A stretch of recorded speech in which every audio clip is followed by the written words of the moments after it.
Hey guys, John Paulamy here, Actionable Intelligence. Today is Saturday, December 11th, and this is the weekly market update. As always, the disclaimer, anything that you hear or see on this video or podcast is not to be taken as investment advice. The content is for educational and entertainment purposes only. Do your own due diligence. It's your money, it's your responsibility. You should not blindly listen to people on the internet, regardless of who they are. You should always check things out for yourself. Okay, this week I wanted to start with a lesson, if you will. This was an article that I found on Vice, and I'll put links to these articles in the show notes. And the title of the article is, I lost 400,000, almost everything I had on a single Robinhood bet. And so we've seen, let me start it out this way. This is a manifestation of the bubblicious greed, Federal Reserve liquidity fueled bubble that we're in, where everybody thinks they can get rich by YOLOing into options or into one certain stock, a meme stock, for example. And excuse me, this is what happens, right? This is not unique to this period of time. This has happened in every bull market, every bubble market throughout history. There are books written about bubble eras. I suggest you read them. They're in my recommended reading list, which you can find in the show notes. This is typical behavior. This is what we see. So I found it interesting. It's a cautionary tale for people that are listening. I know that the community of people that watch these videos is, in many cases, young guys that are trying to make money in the markets, that are interested in making money in the markets. And I applaud that. I think that's tremendous. I think that's a great idea, but it has to be approached correctly. If you approach it as this person did, where they considered it like gambling, they even say this in the article, then gamblers always lose. Everything this guy did was wrong. And I don't have time to get in all the particulars. I'll put a link to the article, but let's just pull a couple quotes here. I had no other passions other than really earning money, just stacking it up. So I just worked and saved up quite a bit. That's all I did for 3 years. And I just needed to do something else to kind of take my mind off work, because if I kept working like that, I'd go crazy. And investing seemed like a thrilling, fun journey. It was kind of like gambling. Well, if you're thinking that investing is kind of like gambling, that's the wrong mindset. Investing is about taking capital, putting it into businesses or real estate, whether the businesses are public as traded on the stock exchange or private businesses, and participating in the growth of those businesses and hopefully the earnings and cash flow of those businesses. That's what investing is. It has nothing to do with gambling. Speculating, I guess, could be maybe analogous to a certain extent with gambling, but I don't even agree with that, because when you're a speculator, we're taking controlled, thought out bets on future events that we have kind of put odds to in our mind based on information. We are betting on unknowns, but we think that we have enough information where we can accurately or somewhat accurately predict the outcome of those unknowns. But if you're just putting red and black and hoping, leaving things up to luck, then that's gambling, but it has nothing to do with it. But this is something I talked about in one of my articles that I wrote on my website many years ago about why people stink at investing. And it's because they approach it with this type of mindset. It's easy, free money. And like I said, that's a manifestation of the bubblicious conditions and the media and the, showing the people that have made all this money, not because of any particular qualities they have or expertise they have, but they happen to be in the right place at the right time. And a, liquidity, wall of liquidity or wave of liquidity has lifted all boats. So then this is where he makes his big mistake. Then I just went all in on this one single stock option. He talks about before some of the deals he did. They were all janky. You shouldn't do this type of stuff that they're doing, playing around with these options. Option buyers, 95% of them lose money. Okay, selling options is totally different. I agree with selling options.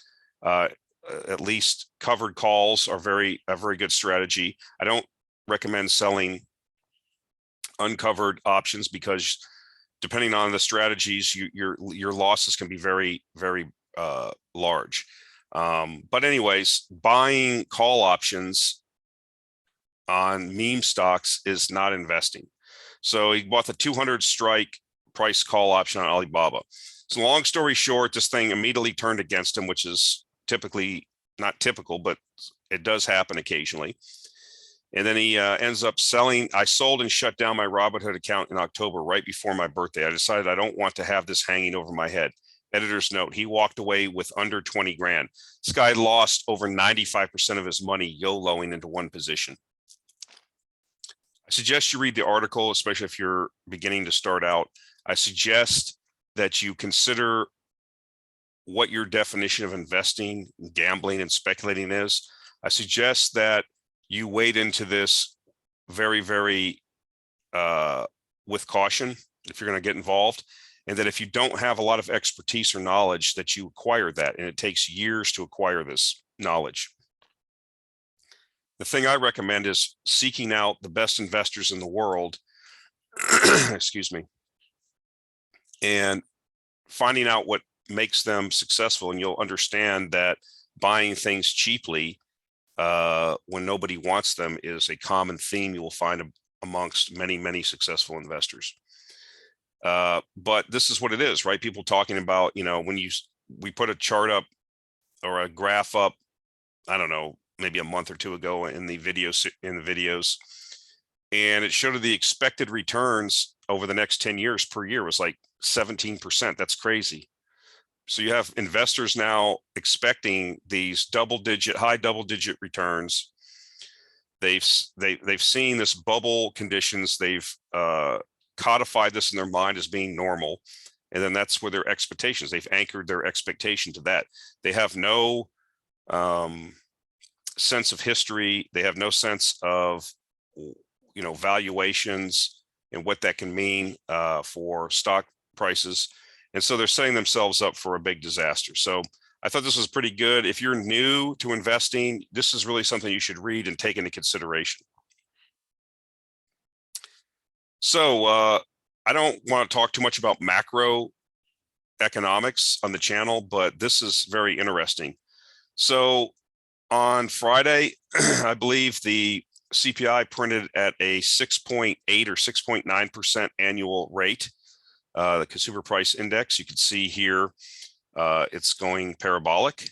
We're actually exceeding the 2008 levels now for many reasons that we've gotten into several times: disruption of supply chains, lack of investment in commodities, money printing by the world central banks, et cetera, et cetera. The thing that's interesting to note is the last time in which many of you that are listening to this weren't even alive, like back in the early 80s or late 70s, when we had similar types of inflation rates. You can see the inflation rate well above 10%. But the last time we had an inflation rate this high, which was about 39 years ago, the Fed funds rate was 11.5%. Let me say that again. The last time that we had rates or inflation is where it's at now, and it was declining. You'll note that the inflation was declining during this time. Why? Because in the late 70s, we had tremendous inflation in this country. It was out of control spending. It was the consequences of the 1960s guns and butter spending, uncontrolled spending of the Vietnam War and the war on poverty, that manifested itself in these high inflation rates in the 70s, particularly the late 70s, and policy mistakes by the Federal Reserve. And so Paul Volcker was brought in, and he did what was necessary. He raised rates tremendously high. I mean, I think rates got as high as like 20%. I've told these stories before about how my grandparents were getting T-bills, interest rate of 15, 16%, and rolling these things every 3 months. They couldn't believe it, and you go to the Minneapolis Fed, for example, and you would, plunk your money down and you would get the discount rate. So you would get your check right then, you would get your interest right then. And they were shocked at this. And then you just roll that into additional T-bills. And they didn't understand this concept. They were immigrants from Eastern Europe, and this was unbelievable to them. Instead, they had their money in passbook savings accounts at the local bank that they had for, decades, and they were getting ripped off, right? If the inflation rate was 15% and they're getting, 5 or 6% in a passbook savings account, they're losing 10% of purchasing power a year, through theft of inflation. They didn't have this concept. But this is important to note, that we're on the ascendancy, not the descend like we were here. We're ascending on the inflation, and our Federal Reserve is so far behind the curve. This is why I'm not sure I'm that worried about a lot of our positions. Yes, there's going to be volatility, as we saw in the last month or so, because as soon as there's talk about taper or interest rate increases, that threatens the possible liquidity that we could see, that this could affect markets. So we're going to see that volatility, but we are so far behind. I'm going to show another slide coming up about how negative interest rates are right now, and that is tremendous for real assets. But what I'm trying to get the point across here, in order to deal with this inflation, you have to raise rates far above the inflation rate. If you had 11.5% Fed funds rate right now, I mean, the economy would be in a deflationary depression. The US government, the private sector, the consumer would not be able to function with real rates. Even 3% probably is sufficient to crater the economy. Okay, so the Fed and the government is in a real jackpot here. And, the problem is that you can talk to all these famous investors or prognosticators. And the problem is this is very hard to make into actionable investment themes, right? Because the volatility comes in waves. So my suggestion is that rates are not going to get raised as high as people think they are, because the economy will crater. So the historical narrative has always been to err towards inflation. Now, I don't know if it gets out of control at some point. I mean, the future is totally unknowable, but I would suggest to you that they have painted themselves into that corner that a lot of smart people talked about and thought would happen.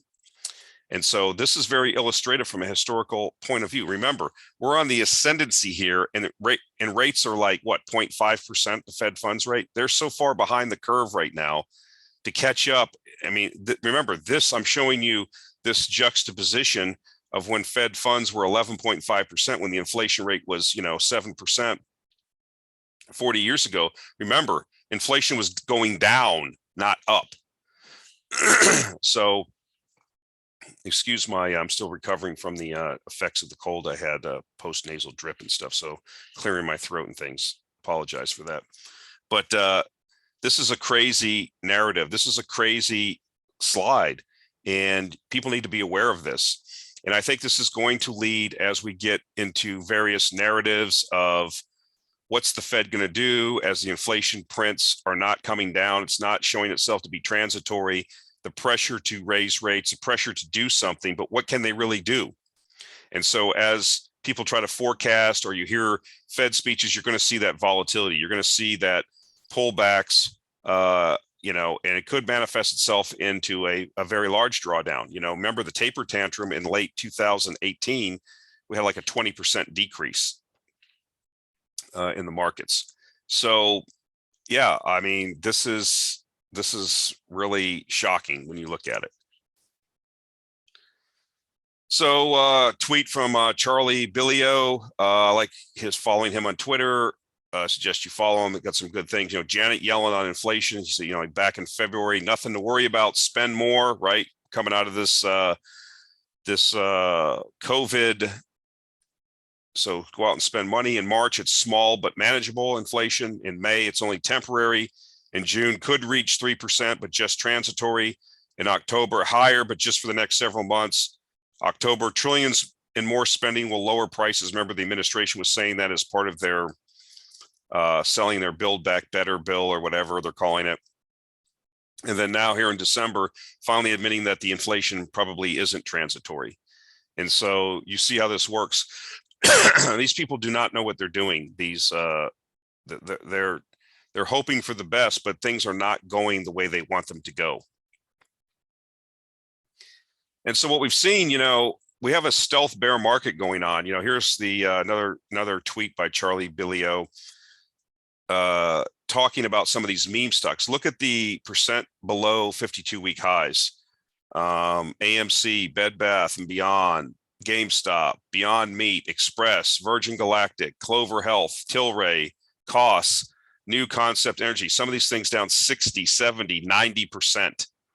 Okay. And this isn't really being reflected in the overall market because, the market's being carried by these 4, 5, 6 big, large companies, Apple, Microsoft, Facebook, Google, all the money is tied up in those trillion-dollar stocks. Tesla. If you look at Cathie Wood's ARK Innovation Fund, that thing has rolled over and is going down. And what we're seeing is a stealth bull market or stealth bear market, and the meme stocks are getting nuked. I would note that we saw something similar in 2000 at the peak there and in 2008. And I will tell you that value stocks and commodity stocks did well in the following years. And I'm telling you that that's what I think is going to happen in this particular decade. You're going to see these companies cannot handle higher rates or inflation. And the water is going out, the liquidity is going to start drying up, and a lot of the phantom prospects for these particular companies are going to go away. So I'm sure there'll be people that will argue with me that I don't know what I'm talking about. I'm just telling you what has happened in the past. People are going to be looking for cash flow. They're going to be looking for real returns, and those are going to be found, like particular in a lot of the oil stocks that are cash flowing like crazy at current oil prices. And because we think there's going to be higher oil prices, those cash flows are just going to become more and more attractive. These companies don't have any cash flow. In many cases, they lose tons of money. Who is buying these stocks? Okay, it's pure speculation, pure gambling, like the guy that we highlighted in the first slide. So talking again, here's the real yield. What's the real yield? I've talked about this before, 10-year nominal yield minus CPI year over year. And we're back to an area that's worse, lower real yields. That means if you're buying bonds with the current inflation rate, you're losing purchasing power.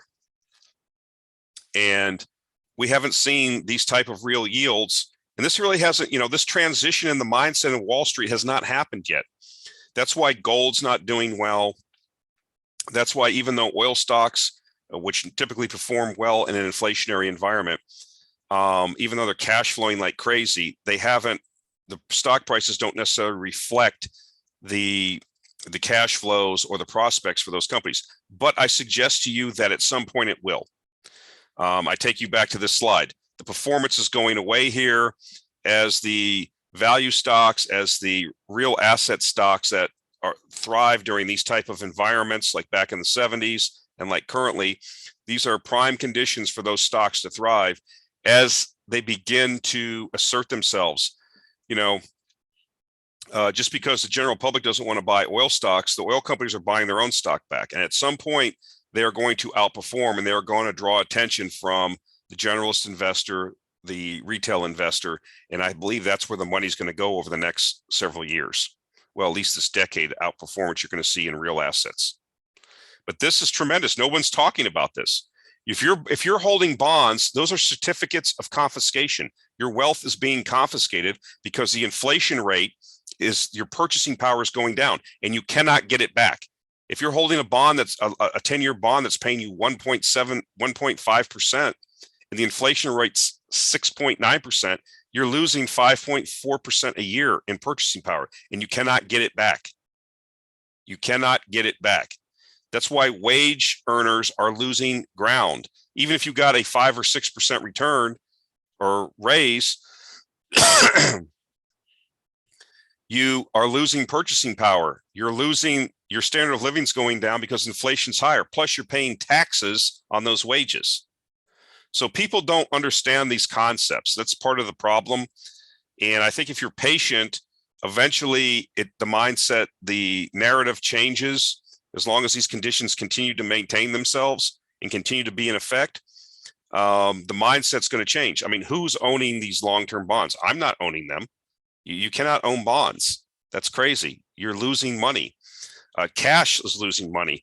And so you want to go where the inflation can affect or enhance the returns for a particular company. And in the past, we know that energy and metals and real assets perform, right?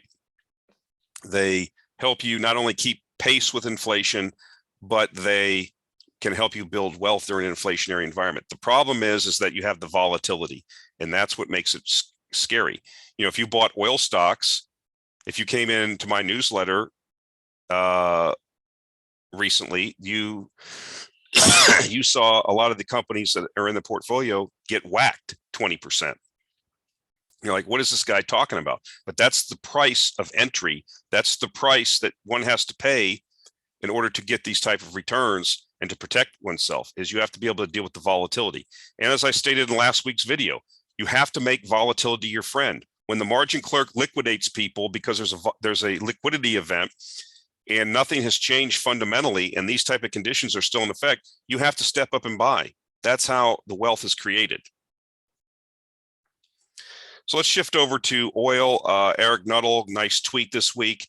Let's just quote what he says here. Something we've been in agreement with for a while. It's time to start connecting the dots. Oil demand will grow for many years to come, yet supply growth is hugely challenged. Equals, we are hurtling towards an oil supply crisis in the next 2 to 3 years that will result in all-time high oil prices, in my opinion. Be positioned accordingly. And yes, I'm going to show you some additional slides. I keep backing this up. You know, OPEC Plus talks about adding production, 400,000 barrels a month, 400 barrels per day per month that they've been doing since August. The problem is several of the countries inside of OPEC Plus, specifically Angola, Algeria, some other countries, they have not been able to meet their quotas, right? Nigeria is another one. So their quotas are expanding, but their ability to increase production into those quotas is not happening.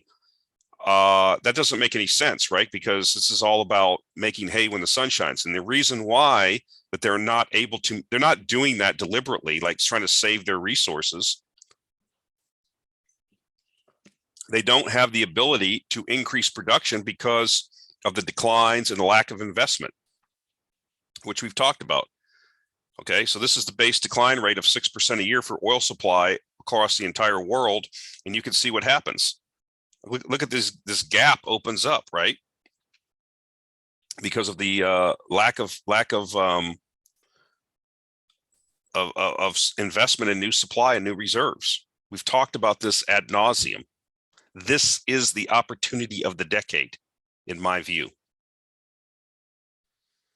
So Pemex, which is the state-owned oil company in Mexico, excuse me, plans to cut oil exports in 2022. Mexico is one of the largest oil exporters to the United States, particularly the Gulf Coast refineries along Texas, Louisiana, where the refineries are tooled up or built specifically to handle the type of crude that comes out of Mexico and Venezuela and these places. But now Mexico, again, being stuck in year after year declines, inability to expand their production, lack of investment, political sclerosis that doesn't allow for the privatization of the oil industry. They tried it with the previous president, and I think it got reversed. It didn't have enough time to get traction. And so what ends up happening? We have another, alleged or, ostensible oil exporter that's going to cut oil exports. Why? Well, Mexico's Pemex plans to reduce the amount of oil exports next year and use it domestically instead, Bloomberg has reported, as the country seeks to reduce its dependence on expensive fuels by processing more oil locally. Mexico is the third largest exporter in the Americas after the United States and Canada, according to the EIA. The main destinations for its crude are its northern neighbors in North America and China, India, and South Korea, as well as European countries. A cut in exports would make some of these importers look for alternative suppliers. Well, that goes without saying. And so this is something we continue to see, right? We continue to report on this week after week, not only with the large publicly traded oil majors not investing enough and their reserve life index is going down, their ability to increase production going down, being strangled by ESG mandates and attacks against the companies from activists. Now we have the country after country saying that, you know, they are having challenges with increasing supply. Russia in the same boat, and, you know, now Mexico, and now Kuwait. And I'll put a link to the article that's being referenced in this tweet. As the news that Kuwait may struggle to keep its oil output in the coming years, struggle to keep its oil output, stable, is what the article says, in the coming years. We'd like to explain some facts on base declines. Kuwait is said to have 3.2 million barrels per day of capacity and produces 2.5 million barrels per day in October 2021. Kuwait is major, not minor, for the market. This is the thesis. This is why oil prices are going to make all-time highs. This is going to be life-changing if you get it. When the realization hits that there's not enough oil because so many years of underinvestment, it's country after country, we continue to talk about it. You cannot just flip a switch and bring on new production. Now you have a major producer like Kuwait struggling to keep its oil output up. And so you have a situation where oil demand is continuing to increase. You have a situation where the relentless 6% declines are there every year. You see what's going to happen. Do you have the patience? Do you have the ability to recognize this?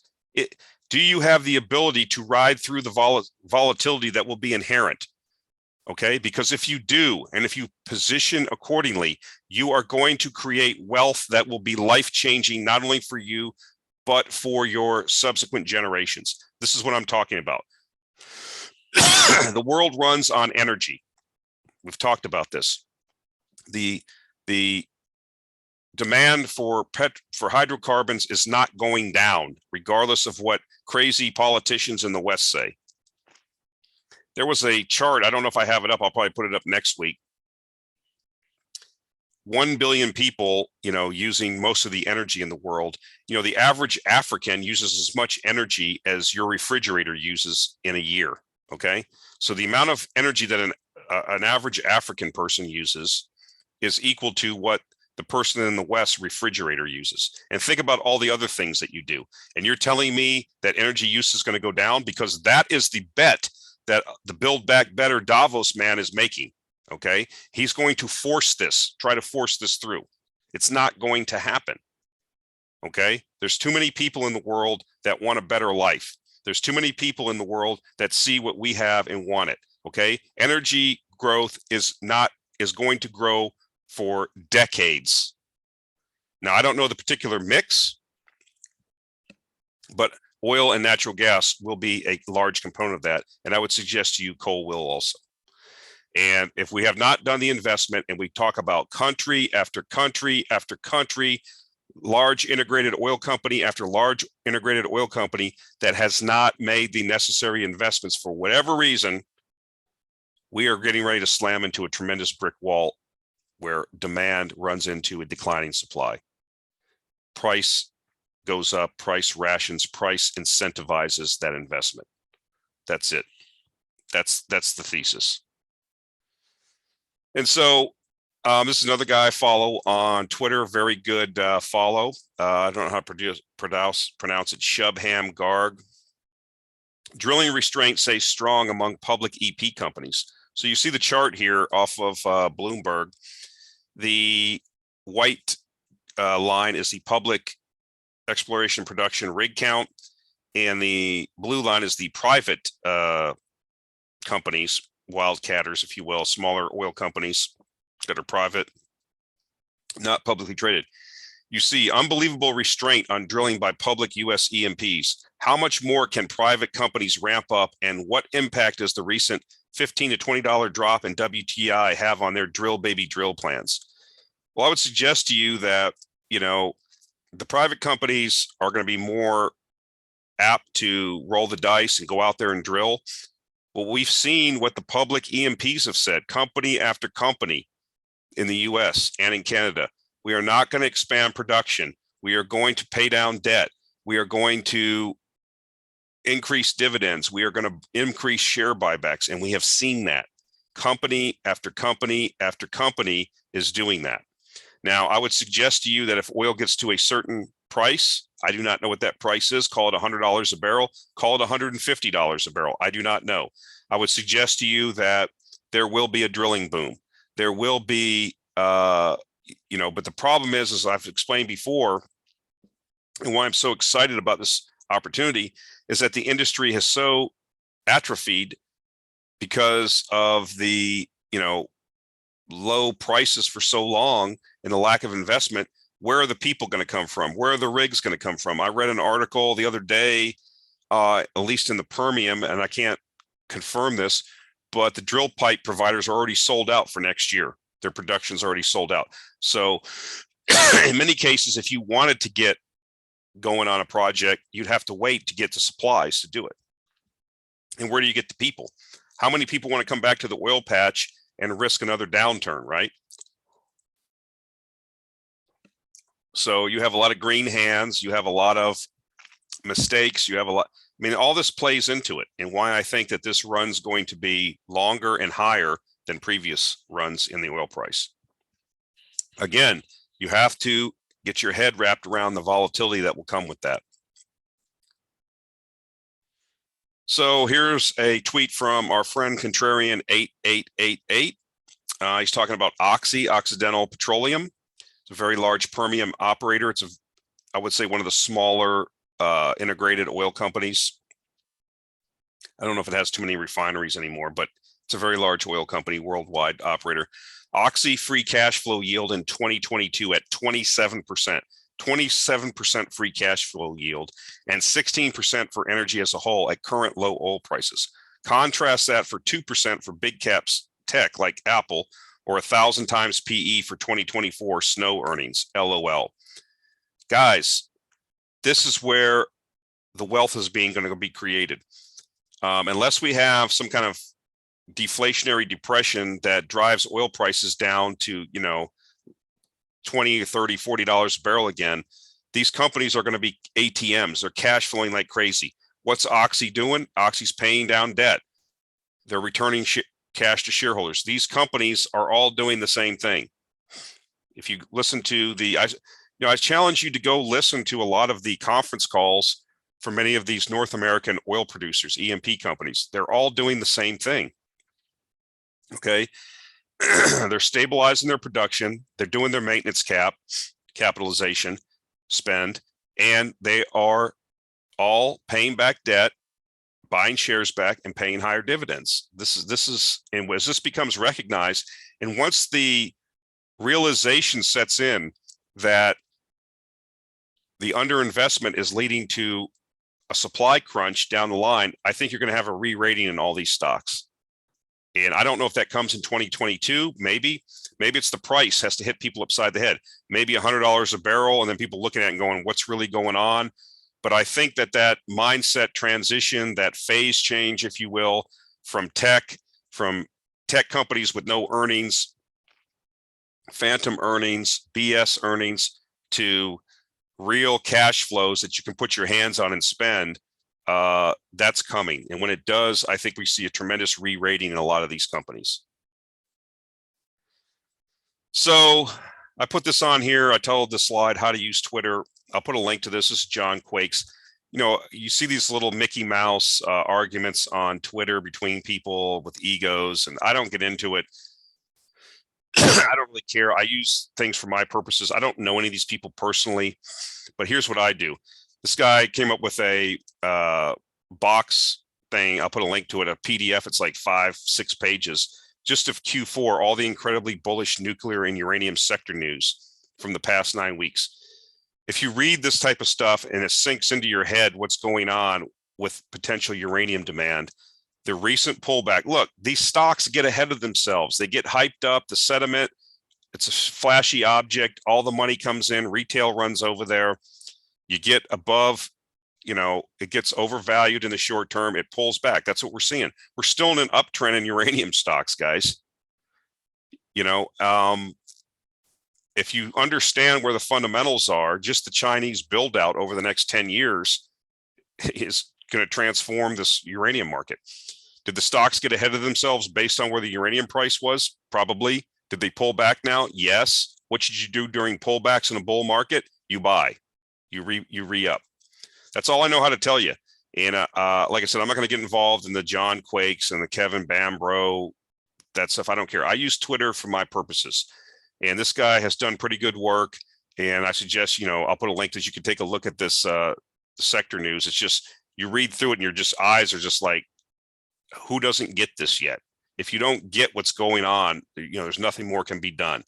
It's right there in black and white, item after item, bullish thing, more bullish news in the last couple months than, that I remember seeing over the last 3 or 4 years. Tremendous bullish events taking place. Okay. You buy on dips in bull markets, guys.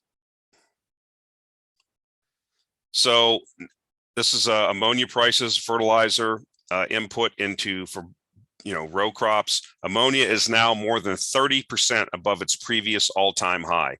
I mean, this thing is showing no pullback at all. You're now 30% above an all-time high for ammonia prices. This is crazy. This is nuts. Again, I couldn't find a really lucrative way or a very way that I felt comfortable with recommending. So, buy yourself a basket of fertilizer stocks, create your own ETF, and I think you'll do well. But this is crazy. If you don't think this is going to affect food prices in the next year or two, you're not paying attention. And so, we're going to make things worse, right? We're going to put sanctions on Belarus, potash as sanctions loom. Potash market supply squeeze will tighten as U.S. sanctions clamp down on Belarus exporter. Belarus finance options for trade are limited. Global potash prices are strong amid a demand-fueled rally. Nutrien will add additional supply in 2022, but at levels far below the supply gap. So we just see it in industry after industry, input after input, commodity after commodity, right? Lack of supply, curtailed supply. This is artificially controlled by sanctions. This is going to come back and bite the Western countries in the butt.